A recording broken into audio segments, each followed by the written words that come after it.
Qayyum Darwisi terjaga di banglo mewahnya di Mont Kiara, dibelenggu keraguan yang mengikis jiwanya. Tunangnya, Laila, seorang wanita dari golongan atasan, memandangnya dengan tidak sabar sambil merancang perbelanjaan yang melampau. Satu kemalangan yang tidak disangka-sangka akan mendedahkan kebenaran tentang orang-orang di sekelilingnya dan mengubah hidupnya selama-lamanya. Jam 7.30 pagi, jam loceng mewah import dari Switzerland berbunyi di bilik tidur utama Banglo Darwisi.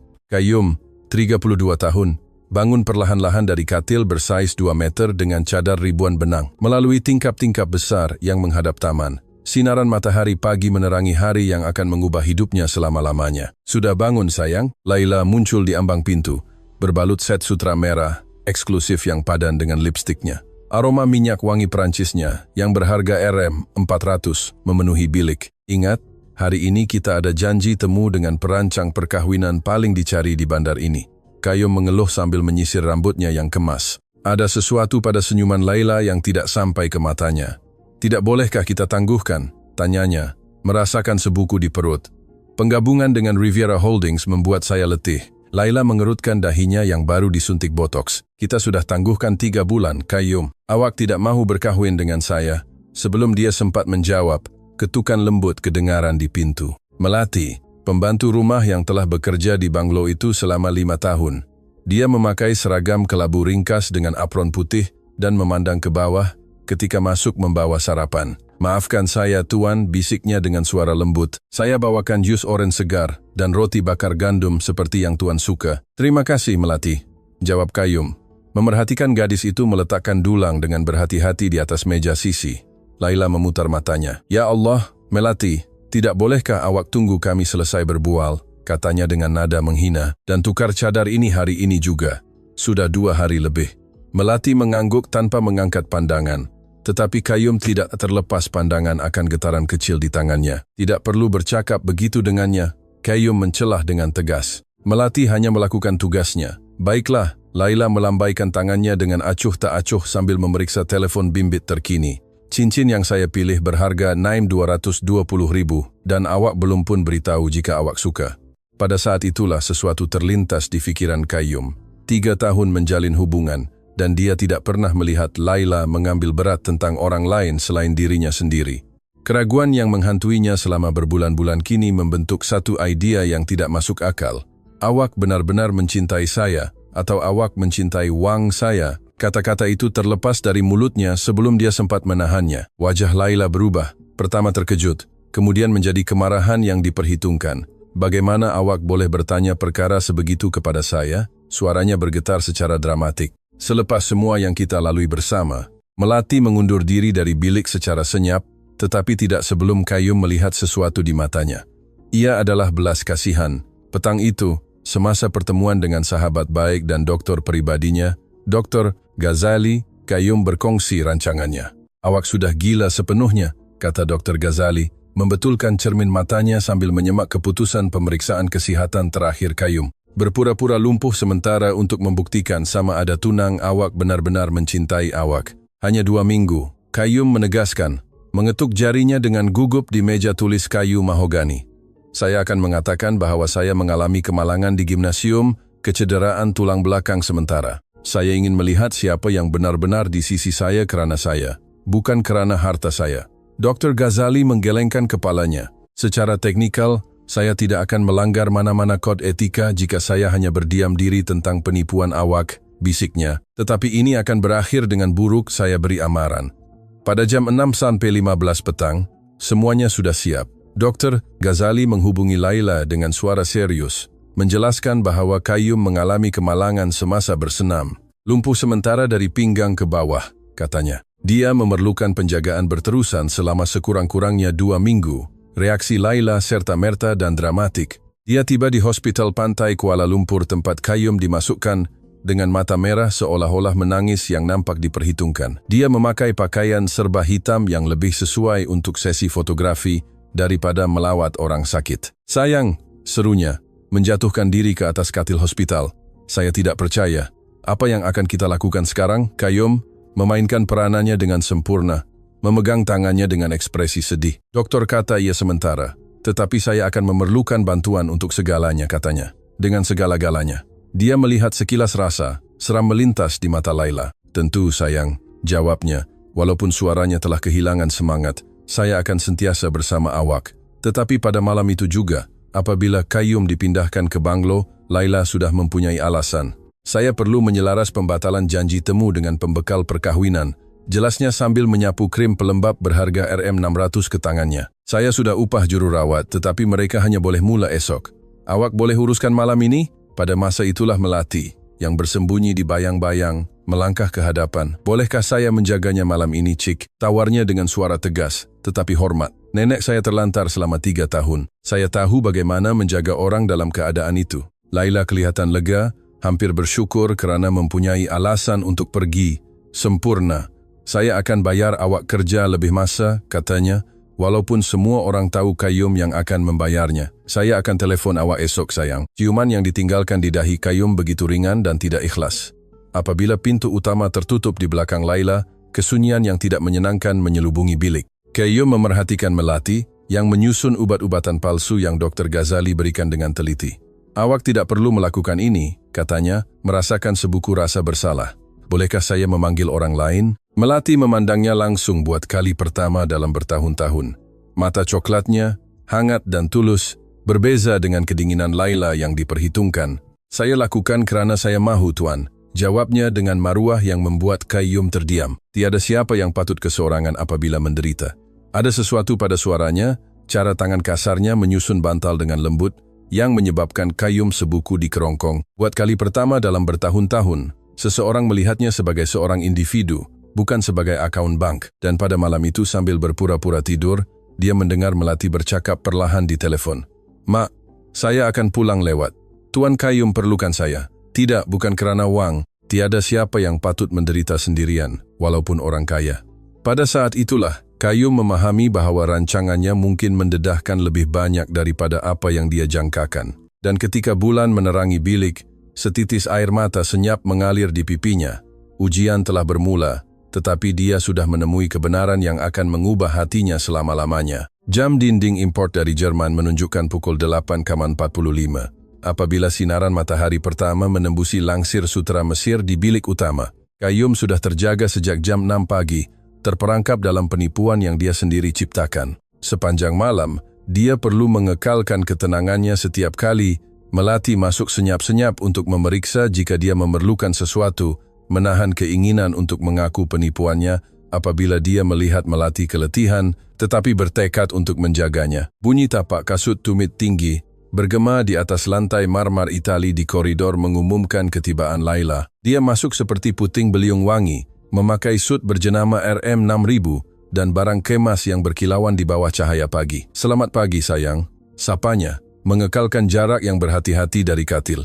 "Bagaimana malam tadi?" Sebelum Qayyum sempat menjawab, Laila berpaling kepada Melati, yang diam-diam menyediakan dulang sarapan. "Mengapa jururawat profesional yang saya upah tidak ada di sini?" tanyanya dengan nada jengkel yang tidak dapat disembunyikan. Melati, dengan lingkaran hitam di bawah mata yang kelihatan jelas di sebalik postur tegaknya, menjawab dengan tenang. Dia menelpon setengah jam yang lalu. "Cik, katanya akan lambat kerana kesesakan lalu lintas di jalan raya utama." Laila mendengus dan mengeluarkan telepon bimbit terkini. "Hebat, kami bayar 2.000 sehari dan dia tidak pun menepati masa." Qayyum memerhatikan adegan itu dengan minat yang baru. Dalam 5 tahun Melati bekerja untuknya, dia tidak pernah benar-benar memerhatikannya. Pergerakannya cekap, tetapi lembut.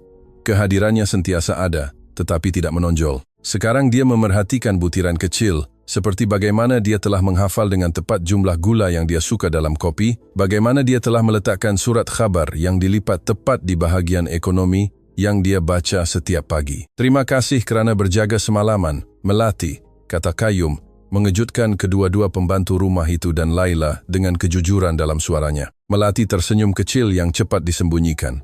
"Tiada apa yang perlu berterima kasih, Tuan." Laila mengecilkan matanya, mengesan sesuatu yang berbeza dalam pertukaran itu. "Baiklah, awak boleh pergi berehat," perintahnya dengan isyarat acuh tak acuh. "Jururawat akan menguruskan sekarang.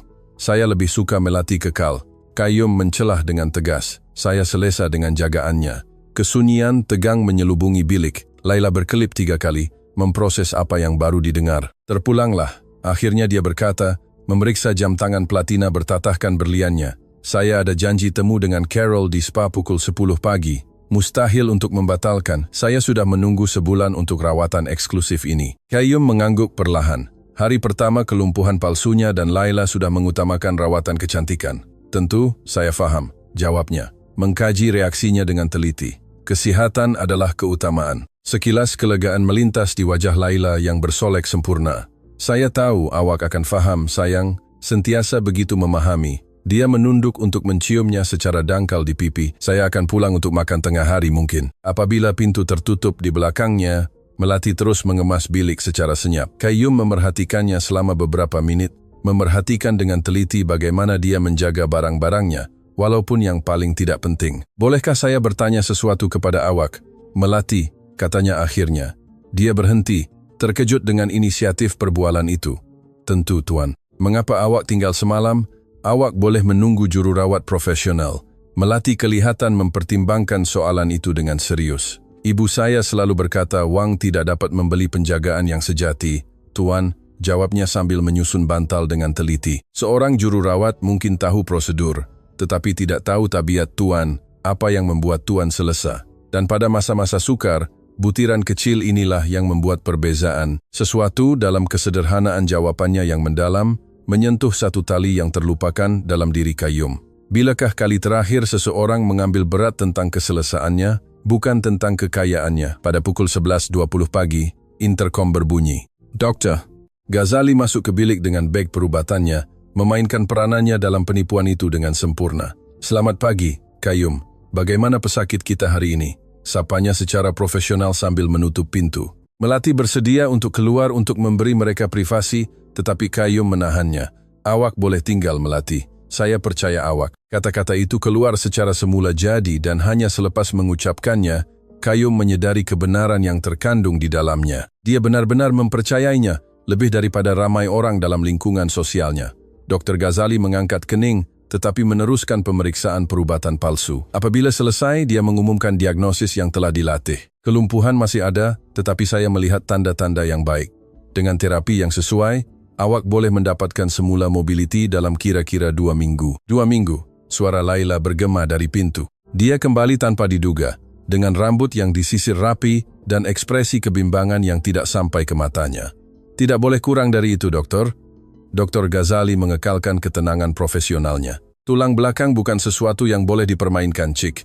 2 minggu adalah prognosis yang optimistik. Qayyum memerhatikan bagaimana wajah tunangnya berubah secara halus, mengira kesulitan yang akan disebabkan oleh situasi ini kepadanya. Kita ada makan malam amal Tan Sri Omar hujung minggu ini, komen Laila, seolah-olah menghadiri acara sosial lebih penting daripada kesehatan tunangnya. Semua orang akan ada di sana. Awak boleh pergi tanpa saya, cadang Qayyum, memerhatikan reaksinya dengan teliti. Tetapi kita sudah melabur Rm45.000 dalam pakaian kita yang sepadan. Serunya sebelum segera mengumpulkan semula dirinya. Maksud saya tidak akan dapat berseronok mengetahui awak di sini menderita, sayang. Pertukaran itu terganggu oleh ketibaan Dato Harun Darwisi, ayah Qayyum, seorang lelaki berusia 70 tahun, dengan penampilan yang hanya dapat diberikan oleh kekayaan berdekad-dekad. Meskipun sudah lanjut usia, kehadirannya segera menimbulkan rasa hormat. Apa sebenarnya yang terjadi?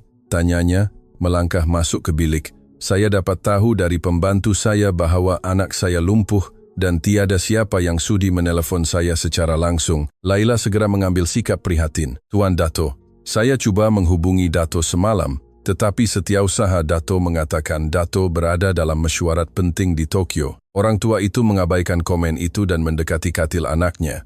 Wajahnya yang biasanya tidak berperasaan, kini menunjukkan kebimbangan yang tulen. Qayyum, bagaimana ini boleh berlaku? Ketika Qayyum menceritakan kisah rekaan tentang kemalangan di gimnasium, dia menyadari sesuatu yang luar biasa. Melati, tanpa bersuara, telah meletakkan secawan teh panas di sisi ayahnya, tepat seperti yang dia suka, hitam, tanpa gula, dengan sekeping hirisan lemon, butiran yang Laila sendiri tidak tahu selepas 3 tahun menjalin hubungan. Dato Harun mengambil cawan itu secara otomatik, berterima kasih dengan anggukan kepada pembantu rumah itu. Isyarat mudah ini mendedahkan kepada Qayyum satu lagi sisi Melati. Dia memerhati dan mengingati apa yang penting bagi setiap orang, tanpa mengharapkan pengiktirafan. Dokter, kata saya, akan memerlukan penjagaan berterusan selama 2 minggu. Jelas Qayyum. memerhatikan reaksi yang berbeza di sekeliling bilik. Dato Harun mengangguk dengan tegas. Saya akan mengupah pasukan perubatan terbaik, katanya sambil mengeluarkan telepon bimbitnya. Saya sudah menguruskan ini, Dato Harun, Laila mencelah dengan cepat. Saya sudah mengawal segalanya. Orang tua itu menilainya dengan pandangan kritis. Dan bagaimana awak akan menyelaraskan ini dengan jadwal sosial awak yang padat, sayang? Tanyanya dengan nada yang menyiratkan dia sudah tahu jawabannya. Laila sedikit pucat. Kesejahteraan Qayyum adalah keutamaan mutlak saya, jawabnya dengan ketegasan yang dilatih. Tentu saja saya ada janji temu yang tidak boleh saya batalkan tanpa akibat kepada imej syarikat, seperti yang Dato faham. Dato Harun mengeluarkan bunyi yang boleh ditafsirkan sebagai ketawa kering. Tentu, balasnya dengan ironi yang terselubung. Imej syarikat. Melati, menyadari ketegangan yang meningkat, secara diam-diam mula berundur. Dato Harun menyadari. Awak Melati, bukan? Tanyanya, mengejutkan semua orang. Anak Makcik Ivana, yang bekerja untuk keluarga kami selama 20 tahun. Melati jelas terkejut kerana dikenali. Ya, Tuan Dato, ibu saya selalu bercakap dengan penuh hormat tentang keluarga Tuan Dato.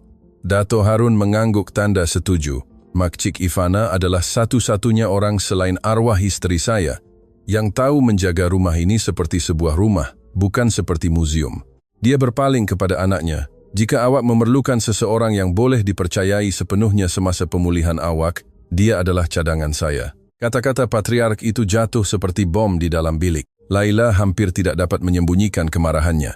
Dato Harun, saya sudah mengupah profesional yang berkelayakan. Melati ada tanggung jawabnya sendiri di rumah. Saya boleh melakukan kedua-dua perkara. Melati mencelah dengan ketegasan yang mengejutkan semua orang, termasuk dirinya sendiri. Dia segera menundukkan pandangannya. Jika Tuan Qayyum lebih suka begitu, tentu saja, keputusan itu terbentuk dalam fikiran Qayyum dengan jelas. Saya mahu Melati yang menyelaras penjagaan saya, katanya. Tahu bahwa dia meningkatkan taruhan dalam permainannya sendiri. Saya percaya pada pertimbangannya. Wajah Laila berubah menjadi topeng kekecewaan yang tidak dapat disembunyikan, sementara Dato Harun tersenyum dengan persetujuan yang tidak disembunyikan. Sempurna, orang tua itu menyimpulkan. Dan sekarang, jika kalian mengizinkan, saya perlu bercakap dengan anak saya secara pribadi. Apabila semua orang meninggalkan bilik, Dato Harun duduk di sisi katil, memerhatikan anaknya dengan pandangan tajam yang telah mengintimidasi ratusan eksekutif selama 4 dekad. Apa sebenarnya yang awak rancangkan, Qayyum? Tanyanya secara langsung. Saya kenal awak sejak lahir. Awak tidak lumpuh, bukan? Kejutan membuat Qayyum terdiam seketika.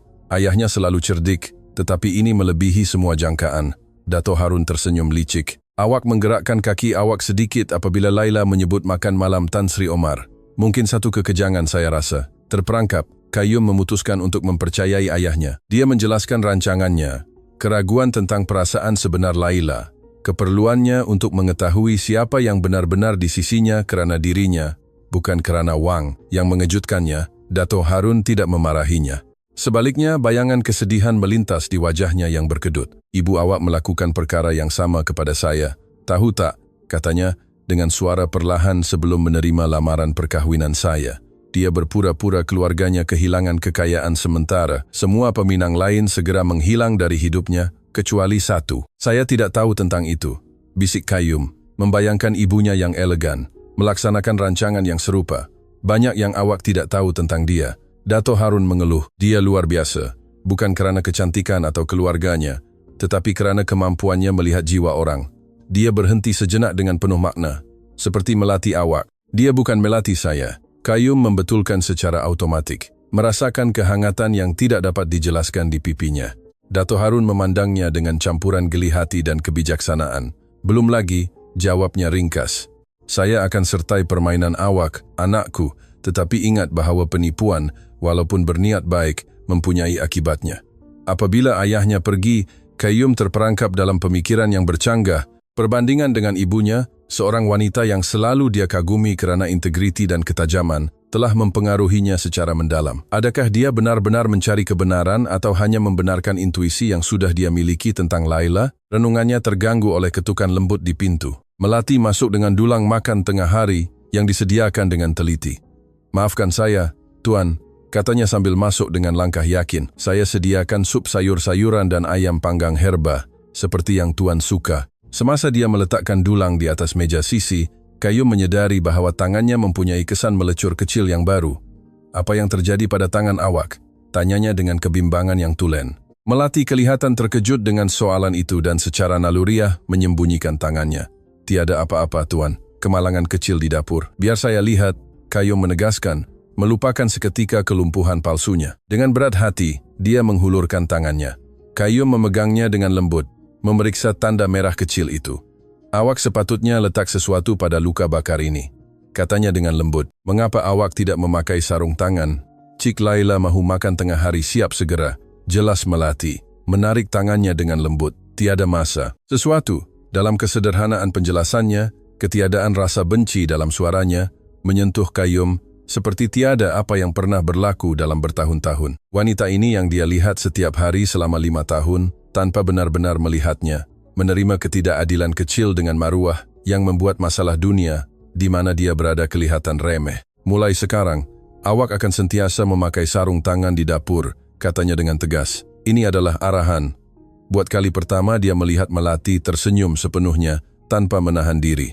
Ia adalah senyuman yang mengubah wajahnya, menerangi matanya dengan ketenangan yang tiada barang kemas Laila boleh tandingi. "Baik, Tuan," jawabnya, dan ada nada yang berbeza dalam suaranya, sesuatu yang mendekati rasa akrab. Sementara Melati mengundur diri secara senyap, Kayum merenung hidupnya sendiri dengan kejelasan yang menyakitkan. Dia telah menghabiskan 32 tahun dikelilingi kemewahan dan keistimewaan, namun tidak pernah benar-benar menghargai apa makna penjagaan yang tulen, jenis perhatian yang tidak dapat dibeli dengan semua wangnya. Ujian yang dia ciptakan untuk Laila mendedahkan kebenaran yang jauh lebih mendalam daripada yang dia jangkakan. Dan ketika petang berlalu, dia menyadari bahwa buat kali pertama dalam bertahun-tahun dia tidak melihat notifikasi telepon bimbitnya maupun turun naik saham di bursa. Dia hanya menunggu saat Melati akan masuk semula melalui pintu itu. Banglo Darwisi bersinar di bawah cahaya fajar. Tingkap-tingkapnya memantulkan matahari terbit seperti berlian gergasi. Ia adalah jam 6.10 pagi pada hari ketiga penipuan itu dan Kayum merenung sailing bilik, tidak dapat melelapkan mata. Peristiwa 48 jam yang lalu berulang dalam fikirannya seperti film berulang. Bunyi pintu dibuka perlahan mengganggu fikirannya. Dia menjangka akan melihat Melati, tetapi sebaliknya muncul Laila. Mengejutkan awal dan sudah berpakaian rapi, dengan gaun berjenama warna zamrud yang menyerlahkan bentuk badannya yang menarik. "Selamat pagi, sayang," sapanya dengan senyuman yang dikira. "Saya ingin mengejutkan awak dengan datang awal hari ini." Kayum melihat surat khabar yang digulung di bawah lengannya, dan secawan kopi di tangannya. Ini adalah kali pertama dalam 3 tahun Laila membawanya sarapan. "Selamat pagi," jawabnya, memerhatikannya dengan rasa ingin tahu yang baru. "Saya tidak menjangka awak begitu awal." "Saya sudah banyak berfikir," katanya, duduk dengan berhati-hati di tepi katil. "Saya tidak menjadi tunang yang awak layak dalam situasi sukar ini." Ada sesuatu yang dilatih dalam nadanya, kebimbangan yang tidak sampai ke matanya. Kayum menerima cawan yang ditawarkannya dan menghirup sedikit. Ia terlalu manis, hampir tidak boleh diminum. Laila tidak pernah mengambil perhatian bagaimana dia suka kopi. "Terima kasih kerana datang," katanya, meletakkan cawan itu secara senyap di atas meja sisi katil. "Ayah awak membuat saya sedar bahwa saya terlalu risau tentang acara sosial," sambungnya sambil menyilangkan kakinya dengan elegan. "Oleh itu, saya telah membatalkan beberapa janji temu sehingga makan malam Tan Sri Omar." Kayum menahan rasa terkejutnya. Makan malam amal Tan Sri Omar adalah acara sosial paling penting tahun itu. Peluang yang telah dinanti-nantikan oleh Laila selama berbulan-bulan untuk bergaul dengan elit perniagaan dan muncul dalam majalah-majalah masyarakat. "Betulkah? Tidak perlu batalkan semuanya." "Ses!" Dia memotongnya, meletakkan tangannya yang berkuku rapi di atas tangannya. "Selain itu, saya telah menyelidik tentang terapi terbaik untuk keadaan awak. Ada pusat pemulihan eksklusif di Langkawi yang boleh kita pertimbangkan." Sementara Laila dengan bersemangat memperincikan kos rawatan dan kemungkinan mengupah pakar antarabangsa, Kayum menyadari pergerakan di pintu. Melati muncul secara senyap, tetapi apabila melihat adegan intim itu, dia berundur dalam diam. Sesuatu pada ekspresinya, campuran kejutan dan mungkin kekecewaan, menyebabkan Kayum rasa tidak selesa yang tidak dapat dijelaskan. "Awak dengar tak, Kayum?" Suara Laila yang sedikit jengkel membawanya kembali. "Saya cakap kita boleh pergi ke Langkawi sebaik sahaja. Doktor membenarkan pemindahan awak. Jet pribadi awak boleh dilengkapi dengan peralatan perubatan. Saya menghargai kebimbangan awak, tetapi saya lebih suka pulih di rumah," jawabnya, memikirkan Melati dan penjagaannya yang tidak boleh digantikan. Dr. Ghazali kata saya membuat kemajuan yang baik. Wajah Laila menegang secara tidak ketara. Terpulanglah sayang, saya cuma coba menawarkan yang terbaik kepada awak. Perbualan itu terganggu oleh ketibaan Dato' Harun Darwisi yang masuk ke bilik dengan langkah tegas. Walaupun berusia 70 tahun, kehadirannya tetap mengagumkan. Sut kelabu yang dipotong sempurna menyerlahkan tubuhnya yang masih atletik. Selamat pagi, sapanya, menilai adegan itu dengan mata berpengalaman. Saya lihat awak berada dalam jagaan yang baik. Anakku, Laila segera berdiri, mengambil postur yang berbeza. Dato' Harun, saya baru sahaja berbincang dengan Qayyum tentang pilihan rawatan yang telah saya selidik. Orang tua itu mengangguk acuh tak acuh, perhatiannya tertumpu pada cawan kopi yang tidak disentuh. Seolah-olah dipanggil secara telepati, Melati muncul di pintu dengan dulang. Seragam kelabunya digosok dengan sempurna, rambutnya diikat sanggul ringkas. Dia kelihatan ragu-ragu apabila melihat bilik penuh dengan orang. Maafkan saya, bisiknya. Saya bawakan sarapan, tetapi saya boleh kembali nanti. Boleh masuk, Melati, Dato' Harun mencelah dengan senyuman mesra. Anak saya perlu makan dengan betul. Laila memerhati dengan ekspresi tegang, sementara Melati meletakkan dulang di atas meja sisi. Perbezaannya jelas. Roti bakar yang digoreng sempurna, telur hancur yang tepat, kopi hitam dengan satu sudu gula, sama seperti yang Qayyum suka. Terima kasih, Melati, kata Qayyum. Suaranya melembut secara tidak sengaja. Sama-sama tuan, jawabnya. Mengeluarkan secara senyap cawan kopi yang tidak disentuh yang Laila bawa. Kesunyian yang tidak menyenangkan menyelubungi bilik. Laila memecahkannya, dengan sengaja melihat jam tangan berliannya. Saya perlu pergi. Saya ada mesyuarat dengan pasukan protokol yayasan. Umumkannya, menunduk untuk mencium pipi Qayyum secara dangkal. Saya akan pulang untuk makan malam. Saya sudah tempah di restoran Chef Hadif yang awak sangat suka. Saya minta mereka sediakan sesuatu yang istimewa untuk dibawa pulang. Apabila Laila pergi, Dato' Harun duduk di kerusi di tepi tingkap, memerhatikan anaknya dengan ekspresi berfikir. Menarik, bukan? Komennya apabila mereka berdua. 3 tahun menjalin hubungan dan dia tidak tahu bagaimana awak suka kopi. Qayyum mengeluh dalam-dalam. Dia sedang mencuba. Ayah, tentu saja dia mencuba. Balas orang tua itu dengan ironi yang terselubung, terutamanya apabila kelumpuhan awak mengancam rancangan perkahwinan jutaan ringgit. Melati, yang sedang menyusun bantal, kelihatan tegang apabila mendengar perkataan kelumpuhan dan nada yang diucapkannya. Qayyum segera menyadari. Melati, boleh tinggalkan kami berdua seketika? Pintanya dengan ramah. Dia mengangguk dan berundur secara senyap, tetapi tidak sebelum Qayyum melihat bayangan kekeliruan di matanya. Ayah perlu lebih berhati-hati dengan apa yang ayah cakap, bisik Qayyum apabila pintu tertutup. Ayah hampir mendedahkan kita. Dato' Harun menolak kebimbangan itu dengan isyarat tangan. Gadis itu terlalu berintegriti untuk mendengar perbualan orang lain, katanya dengan yakin. Berbeza dengan tunang awak, yang mungkin mempunyai mikrofon tersembunyi di butang bajunya. Ayah tidak adil terhadap Laila. Qayyum membantah, walaupun tanpa banyak keyakinan. Orang tua itu memandangnya dengan campuran belas kasihan dan kekecewaan. Tahukah awak apa yang ibu awak beritahu saya seminggu sebelum meninggal? Tanyanya dengan suara yang tiba-tiba lembut. Harun, anak kita ada segalanya, kecuali satu perkara penting. Seseorang yang mencintainya kerana dirinya, bukan kerana apa yang dia ada. Kata-kata itu memukul Qayyum seperti tumbukan fizikal. Ayah tidak pernah memberitahu saya itu, bisiknya. Saya tidak pernah menemui masa yang sesuai, jawab Dato' Harun, melihat keluar tingkap ke taman banglo yang luas. Semalam, apabila saya pulang ke rumah, saya menemui Melati di perpustakaan. Di perpustakaan? Tanya Qayyum, terkejut. Apa yang dia lakukan di sana? Mengkaji tentang penjagaan pesakit dengan kecederaan tulang belakang. Jelas ayahnya dengan senyuman penuh makna. Dia telah meminjam 3 buku perubatan dari koleksi awak dan sedang mengambil nota dengan teliti. Apabila saya bertanya mengapa dia tidak mencarinya di internet, tahukah awak apa yang dia jawab? Qayyum menggelengkan kepala, benar-benar ingin tahu. Katanya, internet ada maklumat umum, Tuan Dato'. Tetapi Tuan Qayyum bukan kes umum. Saya perlu faham bagaimana untuk membantunya dengan lebih baik. Dato' Harun berhenti sejenak dengan penuh makna. Gadis ini menghabiskan 4 jam masa lapangnya mempelajari cara menjaga awak. Sementara tunang awak mencari resort eksklusif di Langkawi.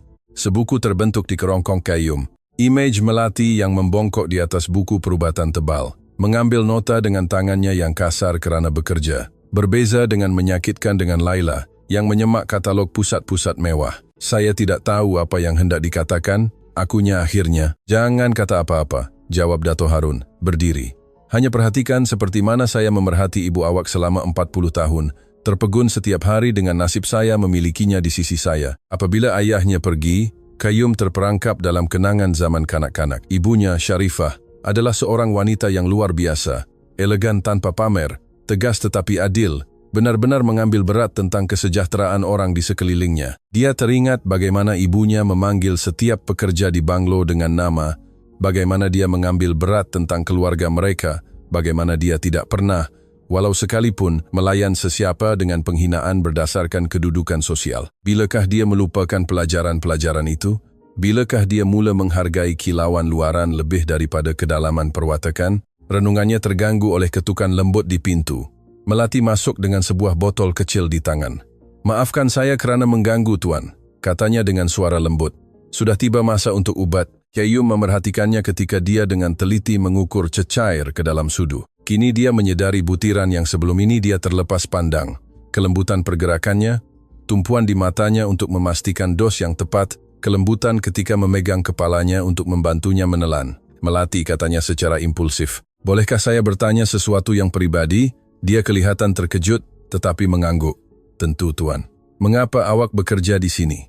Soalan itu keluar lebih kasar daripada yang dia niatkan. "Maksud saya, awak jelas pintar dan berdedikasi. Awak boleh melakukan banyak perkara lain." Melati kelihatan mempertimbangkan soalan itu, dengan teliti sambil menyimpan ubat di almari. "Ibu saya sakit 6 tahun lalu." Mulanya suaranya tenang, tetapi tegas.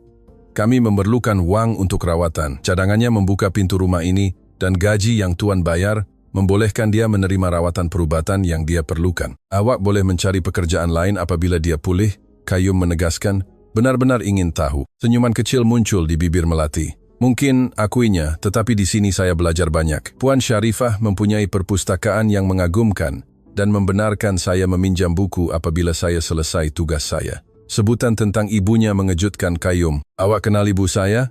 Melati mengangguk dan buat kali pertama Qayyum melihat emosi yang tulen di wajahnya. "Saya bekerja di sini selama tahun terakhir hayatnya," jelasnya dengan lembut. "Dia mengajar saya segala yang saya tahu tentang menguruskan rumah seperti ini.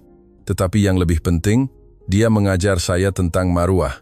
"Maruah?" Qayyum mengulangi, merasakan hubungan yang tidak dijangka dengan masa lalu. "Ya," Melati mengesahkan, matanya bersinar dengan kenangan. "Dia pernah berkata kepada saya, 'Melati, maruah sejati bukan pada apa yang awak miliki, tetapi pada bagaimana awak melayan orang lain dan diri awak sendiri. Jangan sekali-kali melupakannya.'"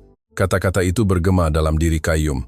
Ia begitu ciri khas ibunya sehingga dia hampir boleh mendengarnya mengucapkannya.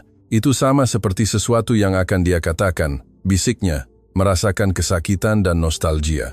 Melati kelihatan teragak-agak sebelum meneruskan. "Pada minggu terakhir," katanya dengan suara perlahan ketika dia sudah sangat lemah, "dia meminta saya berjanji sesuatu." "Apa yang dia minta awak?" tanya Qayyum, menahan nafas. "Dia meminta saya menjaga Tuan," jawab Melati. Pipinya sedikit kemerah-merahan. "Bukan rumah atau barang-barang Tuan, tetapi Tuan. Katanya Tuan tahu banyak tentang perniagaan, tetapi sedikit tentang apa yang benar-benar penting dalam hidup." Pendedahan itu memukul Qayyum seperti ombak. Ibunya, walaupun pada hari-hari terakhir, bimbang tentang masa depannya, bukan tentang kejayaan keuangannya, tetapi tentang kebahagiaannya yang tulen. "Dia tidak pernah memberitahu saya ini," katanya, suaranya hampir tidak terdengar. "Saya tidak rasa itu tempat saya untuk melakukannya, Tuan," jawabnya ringkas. "Selain itu, Tuan tidak pernah bertanya apa-apa yang pribadi kepada saya sebelum ini." Kebenaran dalam kata-kata itu membuat dia sangat malu.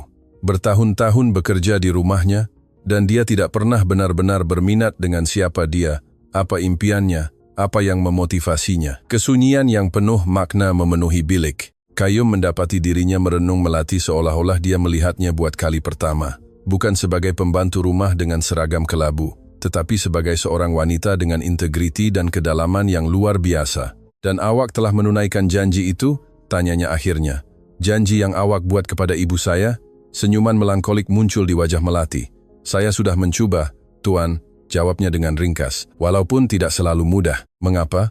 Melati mengalihkan pandangannya ke tingkap, di mana cahaya matahari menerangi taman-taman yang dia bantu jaga. "Kerana untuk benar-benar menjaga seseorang, orang itu perlu membenarkannya," jelasnya dengan kejelasan yang mengejutkan. "Dan Tuan telah menjaga dunia pada jarak tertentu." Kejelasan pemerhatian itu membuat Qayyum terdiam seketika. Itu benar. Sejak kematian ibunya, dia telah membina dinding yang tidak kelihatan, tetapi tidak dapat ditembusi di sekelilingnya. Membenarkan orang mendekati Wang, kedudukan, tetapi tidak pernah benar-benar kepadanya. Tiba-tiba tidak selesai dengan arah pemikiran itu. Dia menukar topik. Ayah saya memberitahu saya bahwa dia menemui awak sedang belajar buku perubatan semalam. Pipi Melati kemerah-merahan dengan jelas.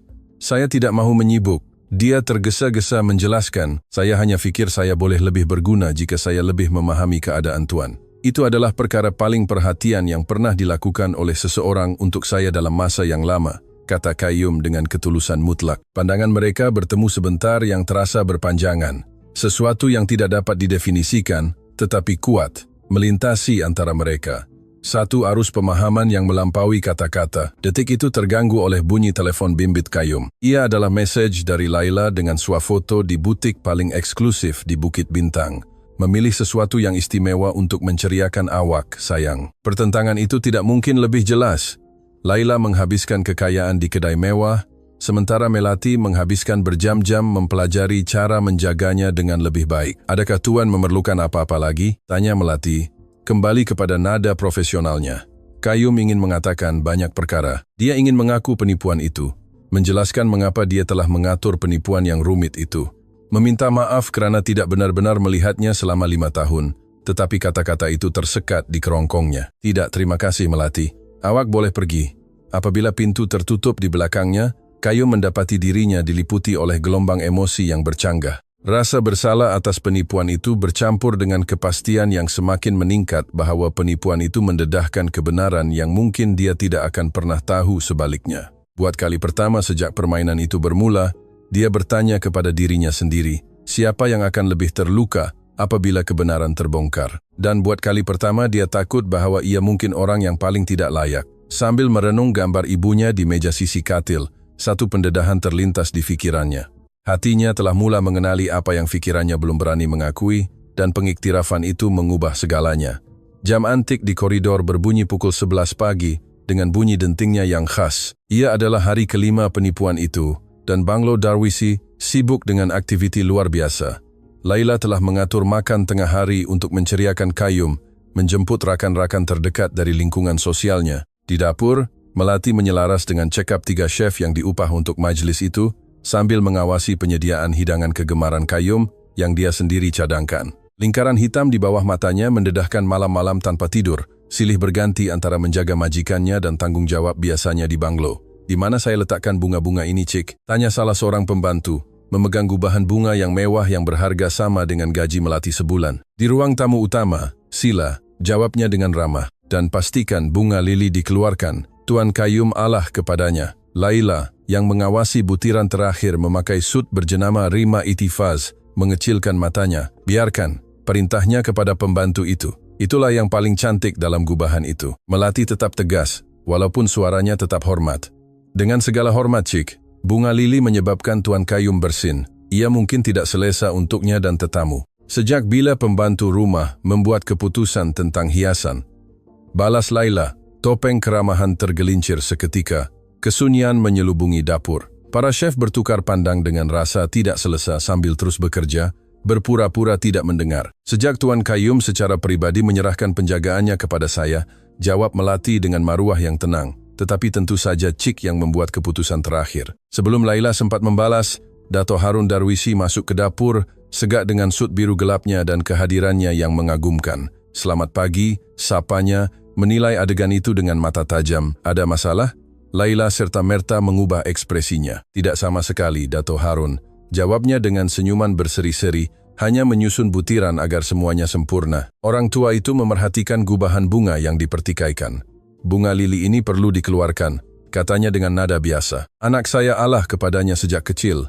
Kemenangan senyap Melati tidak terlepas pandang oleh Laila yang senyumannya menegang dengan jelas. Tentu kecuaian saya, katanya, memberi isyarat kepada pembantu untuk mengeluarkan bunga-bunga itu. Dato Harun mendekati dapur, di mana Melati mengawasi sup dengan aroma yang lazat. Sup ayam dengan sayur-sayuran segar, tanyanya, menghirup dengan penuh penghargaan. Itu adalah hidangan istimewa istri saya pada hari-hari sukar. Puan Syarifah mengajar saya resipi itu, Tuan Dato. Melati mengesahkan dengan senyuman kecil. Katanya ia tidak pernah gagal untuk membangkitkan semangat. Laila memerhatikan pertukaran itu dengan rasa jengkel yang semakin meningkat. Keakraban antara Patriark Darwisi dan pembantu rumah adalah sesuatu yang tidak dia jangkakan. Dato Harun, tetamu pertama akan tiba. Dia mencelah, memegang lengannya dengan lembut. Temani saya ke ruang tamu utama. Ketika mereka beredar, Melati selesai menyediakan dulang untuk Qayyum. Berbeza dengan hidangan mewah yang akan digunakan untuk tetamu, dia memilih pinggan mangkuk ringkas yang Qayyum gemari untuk hidangan pribadi. Dia meletakkan sekuntum bunga liar kecil di dalam gelas. Sentuhan pribadi yang dia tahu Qayyum akan lebih menghargai daripada orkid mahal di tengah meja utama. Apabila dia masuk ke bilik Qayyum, dia menemuinya sedang merenung keluar, tingkap melihat pergerakan kenderaan mewah yang mula tiba. Dia memakai kemeja biru muda yang dia gosok sendiri, duduk di kerusi roda yang menjadi sebahagian daripada penipuannya yang rumit. Makan tengah hari tuan, umumkannya dengan lembut. Qayyum berpaling dan wajahnya berseri-seri apabila melihatnya. Ia adalah reaksi halus, tetapi tidak dapat dinafikan, yang Melati mula perhatikan beberapa hari kebelakangan ini. Tepat pada masanya untuk menyelamatkan saya, katanya dengan senyuman akrab. Saya tidak tahu bagaimana saya akan bertahan 3 jam perbualan cetek tentang kapal layar dan saham. Melati meletakkan dulang di atas meja sisi dan bersedia untuk membantunya, tetapi dia menahannya dengan lembut. Tunggu, tutup pintu sebentar, pintanya dengan suara perlahan. Saya perlu bercakap dengan awak. Tertanya-tanya, Melati menurut dan kembali ke sisinya. Qayyum kelihatan luar biasa gugup. Saya sudah banyak berfikir beberapa hari ini, mulanya, memilih kata-kata dengan teliti. Tentang hidup saya, keputusan saya, orang-orang di sekeliling saya. Melati menunggu dengan sabar, tangannya bersilang di hadapan seragamnya yang kemas. Saya tertanya-tanya, sambungnya ragu-ragu. Apa yang awak akan fikir tentang seseorang yang berbohong untuk mencari kebenaran? Soalan itu terapung di udara seperti buih halus. Melati mempertimbangkan jawaban itu selama beberapa saat. Saya rasa kadang-kadang kita mencari jawaban yang rumit untuk soalan yang mudah, jawabnya akhirnya. Kebenaran mempunyai caranya sendiri untuk mendedahkan dirinya tanpa memerlukan muslihat. Sesuatu pada jawabannya nampaknya sangat mempengaruhi Qayyum. Ekspresinya menjadi berfikir, hampir rapuh. Bagaimana jika orang itu sudah terbiasa dengan orang yang berbohong demi kepentingan diri, sehingga dia tidak lagi tahu bagaimana mengenali ketulusan? Melati memandangnya tepat di mata dengan keamatan yang luar biasa baginya. Maka, orang itu perlu belajar mempercayai apa yang dia lihat hari demi hari, bukan pada kata-kata atau isyarat yang luar biasa. Kesunyian yang penuh makna menyelubungi antara mereka. Seketika, Qayyum kelihatan seperti hendak mengaku sesuatu yang penting, tetapi mereka terganggu oleh bunyi pintu dibuka. Laila masuk dengan sekumpulan 4 orang berpakaian elegan. Farhan dan Rina Omar, pewaris rangkaian hotel, dan adik-beradik Iskandar, pelabur terkenal dalam pasaran hartanah. Ini dia pesakit berani kita, seru Laila secara dramatik. Bukankah mengagumkan bagaimana dia menghadapi cabaran ini? Tetamu mendekati dengan ekspresi kebimbangan palsu. Melati mengundur diri secara diam-diam ke satu sudut, menjadi tidak kelihatan bagi semua orang, kecuali Qayyum yang pandangannya terus mencarinya sementara dia secara mekanikal menyapa pengunjung. Sungguh kemalangan yang malang kawan, komen Farhan sambil menepuk bahu Qayyum dengan kekuatan yang tidak perlu. Tetapi dengan wang awak akan mendapat pakar terbaik di dunia. Rehabilitasi adalah penting, tambah Rina, menunduk lebih daripada yang diperlukan. Sepupu saya menjadi begitu selepas kemalangan ski, tetapi dalam 6 bulan dia sudah kembali ke Cerun. Tentu saja, dia menghabiskan kekayaan di pusat eksklusif di Cameron Highlands. Qayyum mengangguk sopan, tetapi matanya menunjukkan kebosanan yang mendalam. Laila, menyadari kurangnya semangatnya, coba menceriakan perbualan. Kami telah mempertimbangkan pilihan di Langkawi, katanya, membelai lengan Qayyum dengan posesif. Walaupun tunang saya yang malang lebih suka pulih di rumah. Bukan begitu sayang. Perkataan tunang membuat Melati secara tidak sengaja mengangkat pandangannya. Tiada cincin di jari Laila, tetapi mesej wilayah itu jelas. Kami belum menetapkan tarikh perkahwinan. Qayyum menjelaskan, suaranya tiba-tiba tegas. Malah, saya rasa situasi ini menunjukkan kepada kita bahwa kita mempunyai keutamaan yang berbeza. Kesunyian yang tidak menyenangkan menyelubungi kumpulan itu. Laila ketawa gugup. Sayang, kemalangan itu telah menjejaskan mood awak, katanya coba mengawal keadaan. Kita patut pergi ke ruang makan. Makanan sudah siap. Saya lebih suka makan di sini, jawab Qayyum. Melati sudah bawakan makan tengah hari saya. Semua mata beralih ke dulang di atas meja kecil. Sup panas yang mengepul, roti yang baru dibakar, salad segar dan sekuntum bunga liar ringkas dalam segelas air. Kesederhanaan hidangan itu berbeza secara dramatik dengan kemewahan yang dijangka di ruang makan utama. "Terpulanglah sayang," kata Laila dengan senyuman tegang. "Awak pasti tidak mau saya tinggal dengan awak?" "Saya pasti," jawabnya dengan tenang. "Melati, bantu saya jika saya perlukan sesuatu." Tetamu bertukar pandang dengan kekeliruan sementara Laila membawa mereka ke pintu, melontarkan pandangan dingin terakhir ke arah Melati. Apabila mereka bersendirian, Qayyum menghela nafas panjang. "Terima kasih kerana menyelamatkan saya," katanya, merasai sup dengan penghargaan yang tulen. "Ia lazat sekali. Ia resipi ibu tuan." Jelas Melati mendekat untuk membetulkan sapu tangan di pangkuannya. Dia selalu berkata, ia lebih baik daripada sebarang ubat. "Saya merindukannya setiap hari," Qayyum mengaku dengan kelemahan yang tiba-tiba. Dia pasti akan melihat Laila dalam 5 menit. Melati terdiam, menyadari bahwa bukan tempatnya untuk memberi pendapat tentang tunang majikannya. "Apa pendapat awak tentang dia, Melati?" tanya Qayyum secara langsung. "Dan tolong, jujurlah." Terperangkap dalam soalan yang mustahil, Melati memilih kata-kata dengan sangat berhati-hati. "Saya rasa Cik Laila adalah tepat seperti yang selalu dia tunjukkan," jawabnya secara diplomatik. "Dan Tuan selalu melihat kebenaran, walaupun mungkin Tuan memilih untuk tidak mengakuinya." Jawaban itu, jujur dan berhati-hati, menyebabkan Qayyum tersenyum menghargai. "Awak jauh lebih bijak daripada yang orang sangka, bukan?" "Saya hanya memerhati, Tuan," jawabnya dengan ringkas. Apabila seseorang begitu lama berada dalam bayang-bayang, dia belajar melihat apa yang berlaku dalam cahaya. Makan tengah hari di ruang makan utama berlarutan selama 3 jam. Dari bilik, Qayyum mendengar ketawa yang berlebihan, toasting dengan champagne 500 sebotol, komen-komen cetek tentang hartanah di Pulau Redang, dan saham yang melonjak. Ia adalah dunianya, lingkaran yang dia miliki sejak lahir dan kekayaan. Tetapi buat kali pertama dia merasa sama sekali terputus daripadanya. Pada pukul 4.30 petang, apabila tetamu terakhir pergi, Laila kembali ke bilik. Wajahnya menunjukkan kesan beberapa gelas champagne dan kemarahan yang tidak dapat disembunyikan. "Kawan-kawan awak sudah pergi," umumkannya dengan kering. "Awak boleh berusaha lebih sedikit, Qayyum. Farhan sedang mempertimbangkan untuk melabur dalam projek pusat membeli belah kita." "Saya tidak ingat telah meluluskan sebarang projek pusat membeli belah," jawabnya, memerhatikannya dengan minat yang baru. Laila melambaikan tangannya dengan tidak sabar. "Butiran. Intinya adalah, semasa awak di sini berpura-pura menjadi orang cacat, ada peluang perniagaan yang kita rugi." Perkataan berpura-pura tergantung di udara seperti ancaman. Qayyum merasakan seram dingin melanda tulang belakangnya. "Apa maksud awak dengan berpura-pura?" tanyanya dengan berhati-hati. Mata Laila bersinar berbahaya. "Oh Qayyum, saya tidak bodoh." Dia mendekat, menunduk sehingga wajahnya berada beberapa sentimeter dari wajah Qayyum. "Saya lihat bagaimana awak menggerakkan kaki awak semalam apabila awak fikir tiada siapa yang melihat. Saya tidak tahu permainan apa yang awak mainkan, tetapi ia mula membuat saya jengkel." Jantung Qayyum berdegup kencang. Penipuannya telah terbongkar, tetapi entah bagaimana dia tidak merasakan panik yang dia jangkakan, sebaliknya rasa kebebasan yang aneh.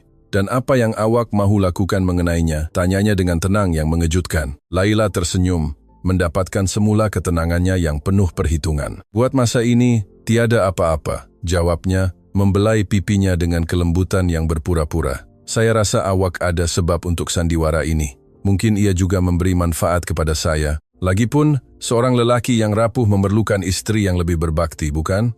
Nadanya menjelaskan bahwa dia telah memutuskan untuk menggunakan penipuan itu untuk keuntungannya daripada mendedahkannya. Ia adalah jenis manipulasi yang tepat yang mengesahkan segala yang Qayyum mula syak. "Laila," katanya dengan suara tegas, "saya rasa kita perlu bercakap tentang masa depan kita." "Tentu sayang," jawabnya dengan manis yang berbisa. "Tetapi sekarang saya perlu pergi. Saya ada janji temu di spa yang tidak boleh saya batalkan." Tekanan menjaga awak menjejaskan kulit saya. Apabila pintu tertutup di belakangnya, Qayyum kekal tidak bergerak selama beberapa menit.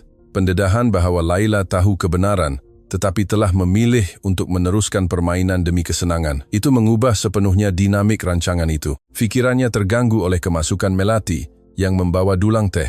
"Saya fikir Tuan mungkin suka sesuatu yang panas selepas petang yang begitu sengit," katanya sambil meletakkan cawan di atas meja sisi.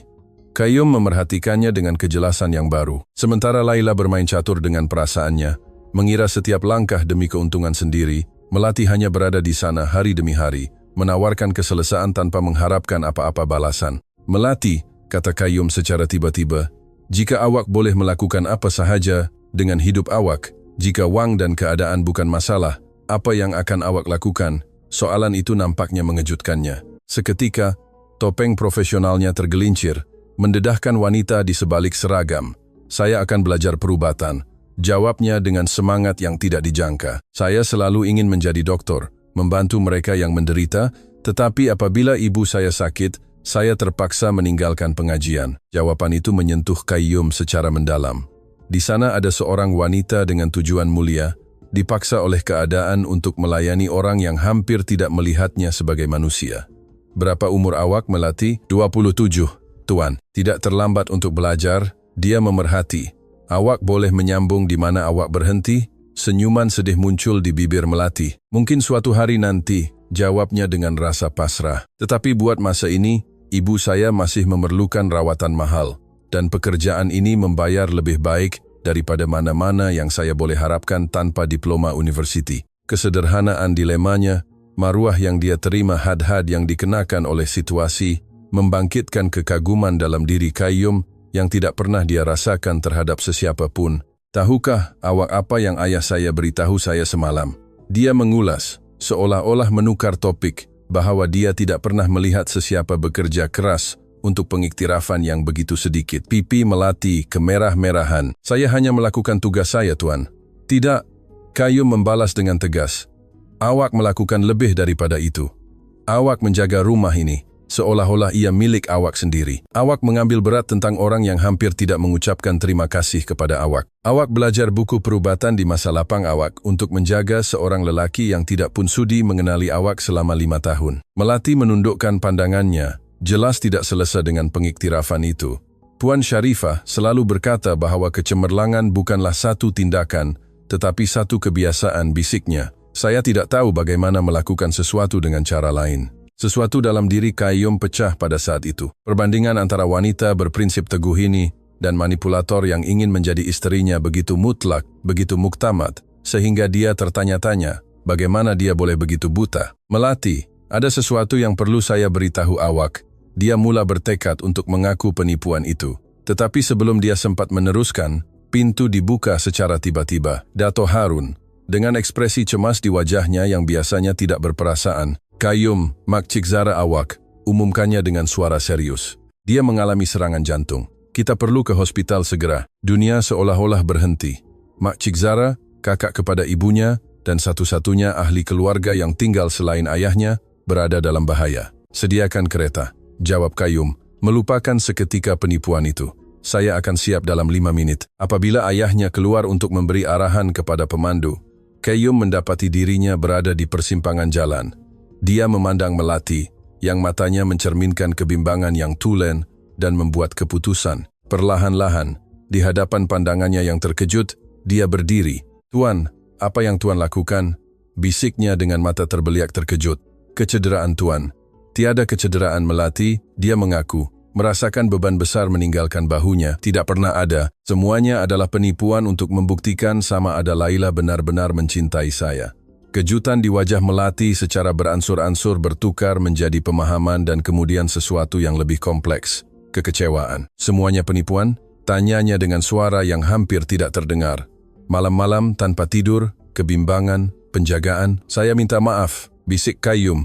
Memahami terlalu lewat kerosakan yang telah dia lakukan. Saya tidak pernah terfikir bagaimana ia akan menjejaskan orang lain. Melati mengundur selangkah. Wajahnya kembali kepada topeng profesional yang mula ditinggalkan beberapa hari kebelakangan ini. Saya akan beritahu dapur bahwa Tuan tidak akan makan malam di rumah malam ini. Katanya dengan suara neutral, seolah-olah dia tidak baru sahaja mendapati bahwa dia secara tidak sengaja menjadi sebahagian daripada penipuan kejam. Melati, tunggu. Qayyum coba menahannya. Tolong biar saya jelaskan. Tetapi dia sudah menuju ke pintu. Posturnya tegak, maruahnya utuh, meskipun pukulan yang diterima. Mak Cik Tuan memerlukan Tuan. Jawabnya tanpa berpaling. Tuan tidak sepatutnya membuatnya menunggu.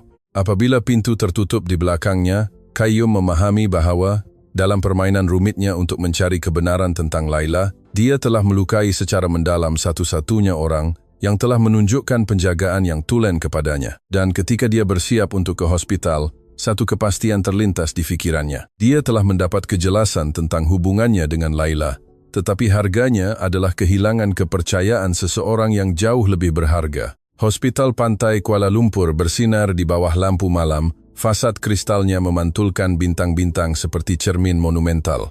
Ia adalah jam 11.15 malam apabila Qayyum keluar melalui pintu automatik, keletihan tetapi lega. Makcik Zara dalam keadaan stabil selepas 6 jam ketegangan dan prosedur perubatan. Kereta sudah siap, anakku, Dato Harun, yang menunggunya di lobi mengumumkan. Pasti tidak mau tinggal? Doktor kata dia akan tidur sehingga esok, jawab Qayyum, menyisir rambutnya yang kusut. Selain itu, saya ada urusan mendesak yang perlu diselesaikan di rumah. Semasa perjalanan di dalam limosin, Qayyum kekal diam, merenung lampu kota melalui tingkap berasap. Ekspresi kekecewaan di wajah Melati menghantuinya seperti hantu. Awak akan beritahu saya apa yang sebenarnya berlaku, Dato Harun akhirnya bertanya. Saya cukup mengenali awak untuk tahu ada sesuatu yang berubah. Qayyum menghela nafas panjang. Melati mengetahui kebenaran, dia mengaku, atau lebih tepat, saya sendiri yang mendedahkannya apabila kecemasan dengan Makcik Zara timbul. Dato Harun mengangguk perlahan. Dan bagaimana reaksinya? Dengan maruah, Qayyum menjawab, merasakan berat perkataan itu. Seperti yang dia lakukan dalam segala hal, senyuman misteri muncul di wajah orang tua itu. Apabila limosin melintasi pagar besar Banglo Darwisi, hampir tengah malam, tetapi yang mengejutkan Qayyum, lampu dapur masih menyala. Apabila dia masuk melalui pintu sisi, dia menemui Melati sedang menyediakan dulang dengan sandwich, buah-buahan dan teh panas dengan teliti. Dia masih memakai seragam, walaupun kerjanya secara rasmi telah tamat 6 jam yang lalu. Melati, bisiknya, terkejut dengan kehadirannya. Apa yang awak buat di sini lewat malam? Dia sedikit tersentak, tetapi cepat-cepat mendapatkan semula ketenangan profesionalnya. Saya fikir, Tuan dan Dato akan lapar dari hospital. Jawabnya dengan suara neutral, mengelak pandangannya. Bagaimana Makcik Tuan? Stabil, jawab Qayyum, terharu dengan isyarat itu. Doktor kata dia akan pulih sepenuhnya. Melati mengangguk, jelas lega. Saya sangat gembira. Puan Zara selalu sangat baik kepada saya. Kesunyian yang tidak menyenangkan menyelubungi antara mereka. Qayyum memerhatikan bagaimana tangannya, sedikit kemerahan karena kerja berterusan, menyusun dulang dengan teliti. Awak sepatutnya sudah pulang beberapa jam yang lalu, katanya akhirnya. Saya risau, jawabnya ringkas. Seolah-olah itu adalah penjelasan paling semula jadi di dunia. Kesederhanaan jawabannya, ketiadaan teguran atau kepahitan, memukul Qayyum dengan lebih kuat daripada sebarang tuduhan. Melati, tentang apa yang berlaku tadi, tidak perlu Tuan menjelaskan apa-apa. Dia memotong dengan tegas yang hormat. Saya berhutang penjelasan kepada awak. Dia menegaskan, dan permintaan maaf. Melati akhirnya mengangkat pandangannya, matanya mencerminkan campuran kesakitan yang ditahan dan pasrah. Apa yang Tuan berhutang kepada saya? Tanyanya dengan maruah yang membuat Qayyum terdiam. Ia adalah hormat, sama seperti yang saya tunjukkan kepada Tuan selama bertahun-tahun ini. Sebelum Qayyum sempat menjawab, pintu dapur dibuka secara tiba-tiba. Laila, memakai set sutra hitam yang jelas bukan pakaian tidur. Qayyum, serunya dengan kebimbangan palsu. Saya tidak tahu awak sudah pulang. Bagaimana Vera? Nafasnya sedikit berbau alkohol dan minyak wangi mahal. Qayyum menyadari butiran penting. Dia memakai lipstik yang berbeza daripada yang dia pakai pagi tadi. Di mana awak, Laila? Tanyanya dengan tenang yang terkawal. Di spa, seperti yang saya katakan. Dia menjawab terlalu cepat. Kemudian saya pulang untuk menukar pakaian. Telepon bimbit saya mungkin kehabisan bateri. Melati menundukkan pandangannya secara diam-diam, meneruskan tugasnya sementara pembohongan itu tergantung di udara seperti minyak wangi murah. Menarik Qayyum mengulas, kerana saya juga menelepon pangsa puri awak. Pembantu awak kata awak keluar dengan Azwan Majid untuk makan malam perniagaan. Wajah Laila yang bersolek sempurna menegang dengan jelas. Azwan mahu membincangkan rancangan pusat membeli belah. Dia berimprovisasi, cepat-cepat mendapatkan semula ketenangannya. Ia adalah urusan profesional semata-mata. Tentu Qayyum menjawab, suaranya syarat dengan ironi. Begitu profesional sehingga awak lupa menyebut bahawa awak akan makan malam dengan lelaki yang cuba membeli syarikat saya tahun lepas. Laila mengecilkan matanya, menyedari perubahan dalam sikap Qayyum. Saya tidak tahu, saya perlu memberitahu awak setiap langkah yang saya ambil. Dia membalas, secara beransur-ansur meninggalkan fasad manisnya, terutama memandangkan keadaan awak sekarang. Ketegangan di dapur terasa jelas. Melati diam-diam selesai menyediakan dulang dan berniat untuk berundur. Tinggal, Melati, Qayyum memerintah dengan ketegasan yang mengejutkan. Perbualan ini juga melibatkan Awak. Laila memandang pembantu rumah itu dengan penghinaan yang terselindung. Apa yang boleh pembantu rumah ini ada kaitan dengan urusan antara kita? Qayyum menarik nafas panjang, membuat keputusan yang telah terbentuk dalam dirinya selama berhari-hari. Melati adalah saksi sesuatu yang penting. Laila, dia memulakan, suaranya mendapat keyakinan baru. Dia adalah saksi bagaimana awak melayan orang apabila awak fikir mereka tidak boleh memberi manfaat kepada awak. Bagaimana awak meninggalkan seseorang yang kononnya awak cintai apabila dia menjadi menyusahkan. Bagaimana wang dan status adalah satu-satunya perkara yang benar-benar penting bagi awak. Wajah Laila berubah. Topeng keramahan jatuh sepenuhnya untuk mendedahkan kemarahan di bawahnya. Awak berani menghakimi saya. Dia mendesis. Awak yang berpura-pura lumpuh untuk memanipulasi semua orang di sekeliling. Melati tidak dapat menahan sedikit rasa terkejut. Laila tersenyum jahat. Oh, dia tidak memberitahu awak, sayang, katanya dengan manis yang berbisa. Majikan kesayangan awak itu sehat sepenuhnya sepanjang masa. Semua pengorbanan awak, malam-malam tanpa tidur, dedikasi awak yang menyentuh hati. Semuanya adalah sebahagian daripada eksperimennya. Qayyum melangkah ke hadapan. Secara naluriah meletakkan dirinya di antara kedua-dua wanita itu. Cukuplah, Laila, katanya dengan kuasa yang mengejutkan dirinya sendiri. Melati sudah tahu kebenarannya. Saya sendiri yang mendedahkannya petang tadi. Kejutan di wajah Laila hanya seketika, dengan cepat digantikan oleh senyuman yang penuh perhitungan. Saya faham apa yang berlaku di sini, katanya. Menilai situasi dengan mata baru. Awak terpesona dengan pembantu rumah itu. Sungguh menyentuh hati. Dia mendekati Qayyum, suaranya merendah kepada bisikan rahasia. Tetapi mari kita realistis, sayang. Awak boleh berseronok dengannya jika awak mahu. Bukan awak jutawan pertama yang berbuat demikian, tetapi kita berdua tahu awak memerlukan seseorang setaraf dengan awak untuk peranan istri. Kekejaman yang dikira dalam kata-katanya diucapkan seolah-olah Melati tidak hadir atau tidak penting, mengkristalkan segala yang Qayyum rasakan. Awak betul dalam satu perkara, Laila, jawabnya dengan suara yang jelas. Saya memerlukan seseorang setaraf dengan saya, seseorang dengan integriti, belas kasihan dan maruah yang tulen. Dia berhenti sejenak dengan penuh makna, sifat-sifat yang Melati miliki dengan berlimpah, dan yang awak, dengan semua wang dan hubungan awak, tidak pernah tunjukkan. Mata Laila terbuka luas dengan kemarahan. Awak putuskan hubungan dengan saya? Tanyanya tidak percaya. Kerana seorang pembantu rumah. Saya putuskan hubungan dengan awak kerana akhirnya saya melihat siapa awak sebenarnya. Qayyum membetulkan. Kemalangan saya tidak menciptakan sikap, acuh tak acuh, dan sifat cetek awak, ia hanya mendedahkannya. Laila ketawa pahit, mendapatkan semula ketenangannya dengan pantas seperti pemangsa. Awak akan menyesalinya. Dia memberi amaran, membetulkan jaketnya dengan elegan yang dipelajari. Apabila kebaruan bermain penyelamat dengan Cinderella awak berlalu, awak akan ingat bahawa awak tergolong dalam dunia kita, bukan dunianya. Dengan kata-kata itu, dia menuju ke pintu, berhenti sebentar untuk melontarkan pandangan berbisa terakhir ke arah Melati. Nikmati 5 minit perhatian awak, sayang. Lelaki seperti dia selalu kembali kepada wanita seperti saya. Apabila pintu tertutup di belakangnya, kesunyian yang berat menyelubungi dapur. Melati kekal tidak bergerak. Wajahnya, topeng emosi yang tidak dapat difahami. Saya patut pergi, bisiknya akhirnya. Berniat untuk mengambil beg tangannya. Tolong, jangan pergi. Qayyum meminta, suaranya tidak berpura-pura lagi. Bukan begini, ia adalah hari yang sangat panjang, Tuan, jawabnya, mengelak pandangannya, dan esok saya perlu berada di sini awal. Tidak akan ada esok seperti itu, Qayyum mengumumkan dengan tegas. Awak tidak akan kembali ke rumah ini sebagai pekerja, Melati. Dia pucat dengan ketara, mentafsirkan kata-katanya sebagai pemecatan. Saya faham, katanya dengan maruah, walaupun suaranya sedikit bergetar. Saya akan mengambil barang-barang saya esok pagi. Awak tidak faham saya?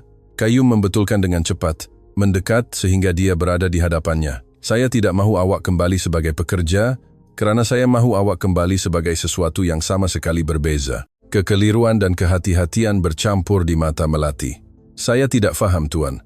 Qayyum menarik nafas panjang, mencari kata-kata yang sesuai untuk menyatakan perubahan yang telah dia alami. Selama 5 tahun, awak berada di sisi saya setiap hari, menjaga rumah saya, mengingati pilihan saya, menghormati kenangan ibu saya, dan beberapa hari ini menunjukkan kepada saya lebih kesetiaan, belas kasihan dan hormat yang tulen daripada sesiapa sahaja dalam lingkungan sosial saya. Dia berhenti sejenak mengumpulkan keberanian.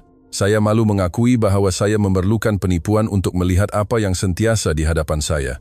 Mata Melati berkaca-kaca, tetapi dia mengekalkan ketenangannya. Apa yang Tuan katakan sebenarnya? Saya katakan saya telah dikelilingi oleh orang-orang palsu sepanjang hidup saya. Orang yang hanya melihat akaun bank dan nama keluarga saya. Jawabnya, suaranya semakin kuat. Dan awak adalah satu-satunya orang yang benar-benar melihat saya? Qayyum? Bukan, pewaris Darwisi. Dia melangkah setapak lagi, merapatkan jarak antara mereka. Saya katakan saya ingin mengenali awak, Melati, bukan sebagai pekerja saya, tetapi sebagai wanita luar biasa yang awak. Saya ingin tahu impian awak, ketakutan awak, harapan awak. Saya ingin peluang untuk memenangi kepercayaan awak, untuk membuktikan bahwa saya boleh layak bagi seseorang seperti awak. Setitik air mata mengalir di pipi Melati, akhirnya memecahkan ketenangannya yang berhati-hati. Mengapa saya perlu mempercayai Tuan? Tanyanya dengan kejujuran yang menyakitkan. Bagaimana saya tahu ini bukan lagi satu ujian atau eksperimen? Soalan itu memukulnya dengan kuat, tetapi Qayyum mengakui keabsahannya. Awak tidak boleh tahu, akunya dengan rendah hati. Saya hanya boleh meminta awak memberi saya peluang untuk membuktikannya dengan tindakan, bukan dengan kata-kata. Dia mengeluarkan sampul surat dari kotnya dan meletakkannya di atas meja. Ini adalah percubaan pertama saya, jelasnya. Ini adalah beasiswa penuh untuk Fakulti Perubatan Universiti Malaya. Ia meliputi yuran pengajian, buku dan allowance bulanan supaya awak boleh menumpukan sepenuhnya untuk belajar, tanpa syarat, tanpa jangkaan. Ia milik awak, tidak kira apa yang awak putuskan tentang kita. Mata Melati terbuka luas dengan terkejut. Saya tidak boleh menerima sesuatu seperti ini, bisiknya, walaupun suaranya mengkhianati kerinduan yang mendalam di hatinya. Ia bukan hadiah. Qayyum membetulkan, ia adalah pelaburan dalam seseorang yang layak mendapat peluang untuk mencapai potensinya. Selain itu, tambahnya dengan senyuman kecil, ia termasuk perlindungan perubatan penuh untuk ibu awak, pakar terbaik, rawatan paling canggih. Sebutan tentang ibunya memecahkan pertahanan terakhir, Melati. Air mata mengalir bebas di pipinya. Mengapa? Tanyanya ringkas. Mengapa Tuan melakukan ini untuk saya? Qayyum memandangnya dengan keamatan yang menyampaikan lebih daripada sebarang perkataan. Kerana semasa kelumpuhan palsu saya lebih bahagia dengan kehadiran ringkas awak daripada dalam 3 tahun di sisi Laila, dan seluruh dunianya yang mewah kosong, dia mengaku. Kerana apabila saya fikir makcik saya dalam bahaya, awak adalah orang yang saya fikirkan. Dan kerana apabila saya akhirnya dapat bangun dari kerusi roda itu, satu-satunya perkara yang saya mahukan adalah setanding dengan awak. Kesunyian yang penuh kemungkinan memenuhi ruang antara mereka. Akhirnya, Melati bercakap. Suaranya hampir tidak terdengar. Giliran saya tamat pukul 7 pagi, katanya sambil menyentuh sampul surat itu dengan jarinya. Jika Tuan benar-benar ingin mengenali saya, kita boleh minum kopi sebagai orang yang setaraf. Kesederhanaan cadangannya, maruah yang dia tetapkan syaratnya sendiri, menyentuh Qayyum secara mendalam. Ia akan menjadi satu penghormatan. Jawabnya dengan ketulusan mutlak. Pada saat itu, pintu dapur dibuka semula. Dato Harun yang menilai adegan itu dengan mata tajam. Maafkan saya kerana mengganggu, katanya. Walaupun senyumannya menyiratkan bahawa dia sama sekali tidak menyesal masuk. Saya hanya ingin memastikan semuanya baik-baik saja. Semuanya sempurna, ayah, jawab Qayyum, tanpa mengalihkan pandangannya dari Melati. Buat kali pertama dalam masa yang lama, orang tua itu mengangguk dengan persetujuan yang tidak disembunyikan. Melati, sudah terlalu lewat untuk awak pulang sendirian. Dia mengulas dengan nada biasa. Saya akan suruh pemandu menghantar awak. Terima kasih Dato Harun, jawabnya. Secara beransur-ansur mendapatkan semula ketenangannya. Dato sangat baik, bukan kebaikan, ia adalah yang betul. Orang tua itu membetulkan. Sesuatu yang arwah istri saya sentiasa hargai di atas segalanya. Semasa Melati mengemas barang-barangnya, Dato Harun mendekati anaknya. Ibu awak pasti bangga, bisiknya, memegang bahunya sebentar. Awak akhirnya melihat dengan hati, bukan hanya dengan mata. Apabila Melati menuju ke pintu, Qayyum menemaninya ke ruang tamu utama. Di bawah cahaya malap ruang tamu, dia kelihatan berbeza, lebih muda, lebih rapuh, tetapi juga lebih kuat, seolah-olah beban yang tidak kelihatan telah diangkat dari bahunya. Jumpa esok, Tuan Qayyum. Dia mengucapkan selamat tinggal secara rasmi, walaupun ada kehangatan baru dalam suaranya. Jumpa esok, Melati, jawabnya. Dan tolong, panggil saya Qayyum sahaja. Senyuman kecil muncul di bibirnya. Itu memerlukan latihan, Qayyum. Cara dia menyebut namanya, tanpa formaliti dan hierarki, kedengaran lebih intim daripada sebarang belayan. Sambil memerhatikan kereta itu beredar melalui jalan masuk, Kayo memahami dengan jelas pelajaran paling berharga yang telah diajarkan oleh penipuannya. Kadang-kadang, kita perlu kehilangan segala yang kita percaya penting untuk menemui apa yang benar-benar penting. Dan dalam kesnya, apa yang benar-benar penting mempunyai nama, wajah dan maruah yang tidak dapat dibeli oleh sebarang kekayaan. Tamat.